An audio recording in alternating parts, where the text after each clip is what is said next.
ನಿಮ್ಮ ರೀತಿ ನಾವು ಸುಳ್ಳು ಹೇಳಲ್ಲ. ನಮ್ಮದು ಜಾತ್ಯತೀತ ರಾಷ್ಟ್ರ. ಇದು ಕದನ ವಿರಾಮ ಅಷ್ಟೇ. ಬಾಲ ಬಿಚ್ಚಿದ್ರೆ ಬಿಡಲ್ಲ. ಕದನ ವಿರಾಮದ ಜೊತೆಗೆ ಪಾಕಿಗಳಿಗೆ ಖಡಕ್ ವಾರ್.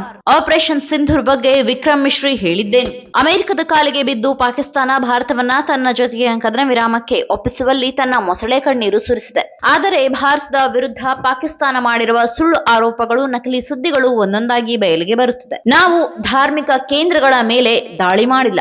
ಇನ್ನು ಕದನ ವಿರಾಮದ ಕುರಿತು ಸುದ್ದಿಗೋಷ್ಠಿ ನಡೆಸಿ ಮಾಹಿತಿ ನೀಡಿರುವ ಕರ್ನಲ್ ಸೋಫಿಯಾ ಹಾಗೂ ವಿಂಗ್ ಕಮಾಂಡರ್ ಯೋಮಿಕಾ ಸಿಂಗ್ ಅವರು ಪಾಕಿಸ್ತಾನದ ಹಸಿ ಸುಳ್ಳುಗಳನ್ನ ಜಗತ್ತಿನೆದುರು ಬಿಚ್ಚಿಟ್ಟಿದ್ದಾರೆ. ಪಾಕಿಸ್ತಾನ ತನ್ನ ಸುದ್ದಿಗೋಷ್ಠಿಯಲ್ಲಿ ಭಾರತೀಯ ಸೇನೆ ಮಸೀದಿಗಳನ್ನ ಗುರಿಯಾಗಿಸಿಕೊಂಡು ದಾಳಿ ನಡೆಸಿದೆ ಎಂದು ಸುಳ್ಳು ಹೇಳಿದೆ. ನಮ್ಮದು ಜಾತ್ಯತೀತ ರಾಷ್ಟ್ರ, ಆದರೆ ನಾವು ನಿಖರ ದಾಳಿ ಮತ್ತು ಜವಾಬ್ದಾರಿಯುತವಾದ ಕ್ರಮವಾಗಿತ್ತು.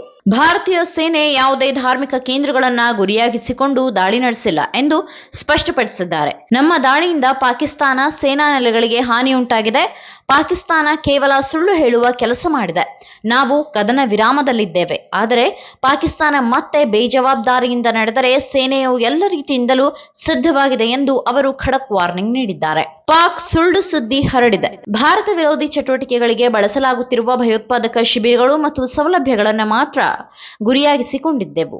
ನಮ್ಮ ಬ್ರಹ್ಮೋಸ್ ನೆಲೆಗೆ ಹಾನಿಯಾಗಿದೆ ಎಂಬ ಸುಳ್ಳು ಸುದ್ದಿಯನ್ನ ಪಾಕಿಸ್ತಾನ ಹರಡಿದೆ. ಇದು ಸಂಪೂರ್ಣವಾಗಿ ಶುದ್ಧ ಸುಳ್ಳು. ನಾವು ಪಾಕಿಸ್ತಾನದ ರಕ್ಷಣಾ ವ್ಯವಸ್ಥೆಯನ್ನ ನಾಶಪಡಿಸಿದ್ದೇವೆ.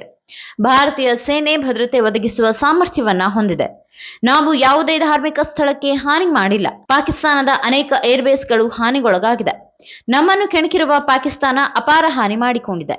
ಆದರೆ ಭಾರತದ ವಿರುದ್ಧ ಮತ್ತೆ ಬಾಲ ಬಿಚ್ಚಿದ್ರೆ ಮತ್ತೆ ನಾವು ಫುಲ್ ರೆಡಿ ಇದ್ದೇವೆ ಎಂದು ವಿಂಗ್ ಕಮಾಂಡರ್ ಯೋಮಿಕಾ ಸಿಂಗ್ ಎಚ್ಚರಿಸಿದ್ದಾರೆ. ಭಾರತ ಎಲ್ಲ ಧರ್ಮ ಜಾತಿಗಳನ್ನ ಹೊಂದಿರುವ ಸೆಕ್ಯುಲರ್ ದೇಶವಾಗಿದೆ. ಆದರೆ ಪಾಕಿಸ್ತಾನ ಸುಳ್ಳು ಆರೋಪ ಮಾಡುತ್ತಿದೆ ಎಂದು ಸಿಂಗ್ ಕಿಡಿಕಾರಿದ್ದಾರೆ. ಕದನ ವಿರಾಮಕ್ಕೆ ಒಪ್ಪಿದ್ದೇವೆ ಎಂದು ಮಧ್ಯಾಹ್ನ ಪಾಕಿಸ್ತಾನದ ಡಿಜಿಎಂಒ ಅವರೇ ಮೊದಲು ಫೋನ್ ಕರೆ ಮಾಡಿದರು. ನಂತರ ಚರ್ಚೆಗಳು ನಡೆದು ಒಮ್ಮತಕ್ಕೆ ಬರಲಾಯಿತು. ಬೇರೆ ಯಾವುದೇ ಸ್ಥಳದಲ್ಲಿ ಬೇರೆ ಯಾವುದೇ ವಿಷಯದ ಕುರಿತು ಮಾತುಕತೆ ನಡೆಸುವ ನಿರ್ಧಾರವನ್ನ ತೆಗೆದುಕೊಳ್ಳಲಾಗಲಿಲ್ಲ.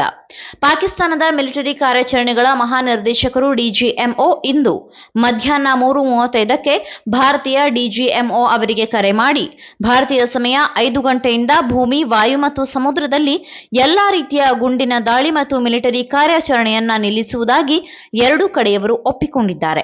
ಇಂದು ಈ ಒಪ್ಪಂದವನ್ನ ಜಾರಿಗೆ ತರಲು ಎರಡೂ ಕಡೆಯವರಿಗೆ ಸೂಚಿಸಲಾಗಿದೆ.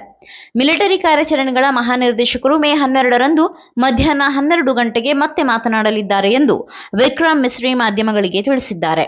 ಸಂಜೆ 5 ಗಂಟೆಯ ನಂತರ ಭೂಸೇನೆ, ವಾಯುಸೇನೆ ಎಲ್ಲಾ ರೀತಿಯ ಗುಂಡಿನ ದಾಳಿ ಮತ್ತು ಮಿಲಿಟರಿ ಕಾರ್ಯಾಚರಣೆಯನ್ನ ನಿಲ್ಲಿಸಲಾಗಿದೆ. ಇಂದು ಈ ಒಪ್ಪಂದವನ್ನ ಜಾರಿಗೆ ತರಲು ಎರಡೂ ಕಡೆಯವರಿಗೆ ಸೂಚಿಸಲಾಗಿದೆ. ಇನ್ನು ಭಾರತ ಹಾಗೂ ಪಾಕಿಸ್ತಾನಗಳ ನಡುವೆ ಕದನ ವಿರಾಮ ಘೋಷಣೆಯಾಗಿದೆ. ಆದರೆ ಮುಂದೇನು ಎನ್ನುವ ಪ್ರಶ್ನೆಗೆ ಮೇ 12ರಂದು ಉತ್ತರ ದೊರಕುವ ಸಾಧ್ಯತೆಗಳಿದೆ. ಹಾಗಾಗಿ ಇಡೀ ಜಗತ್ತಿನ ಚಿತ್ತ ಮೇ 12ರ ಮಾತುಕತೆಯತ್ತ ನೆಟ್ಟಿರುವುದು ಕುತೂಹಲ ಮೂಡಿಸಿದೆ. ನಾನು 86 ಕೆಜಿ ಇದ್ದವಳು 71 ಕೆಜಿ ಬಂದಿದ್ದೀನಿ. ವಯಸ್ಸಾದ್ಮೇಲೆ ಸ್ಮಾರ್ಟ್ ಆಗಿ ಕಾಣ್ತೀರಾ ಅಂದ್ರೆ ಜಿನ್ನಿ. 126 ಕೆಜಿ ವೇಟ್ ಇದೆ. ನಾವು ಈಗ 114 ಕೆಜಿ ಲೆಕ್ಕ ಬಂದಿದ್ದೀವಿ. ಯಾವುದೇ ಸೈಡ್ ಎಫೆಕ್ಟ್ ಆಗಿಲ್ಲ. 84ರಿಂದ 50 ಕೆಜಿ ಬಂದೆ. ಆಮೇಲೆ ಸಣ್ಣಗೆ ಫಿಟ್ ಆಗಿದ್ದೀನಿ. ಅದಕ್ಕೆ ನಾನು ಯೂಸ್ ಮಾಡ್ತಾ ಇರೋದು ಜೀನಿ ಸ್ಲಿಮ್.